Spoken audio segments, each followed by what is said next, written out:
জোরে বলেন রুটি মানে কি? জোরে বলেন রুটি কি? ভাত, ফল, দুধ। তো সারাদিন চিনি খাবে সকাল থেকে রাত পর্যন্ত, ওকে খাবে।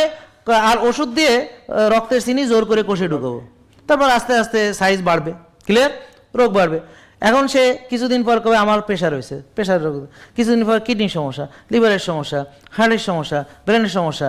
তা এখন এটা দেখবে স্কিনের ডাক্তার, তার চর্ম, চোখ দেখবে আর একজন, ব্রেন দেখবে আর একজন, নিউরো সার্জারি আছে একজন, সেটা করবে আর একজন মেডিসিন দেবে।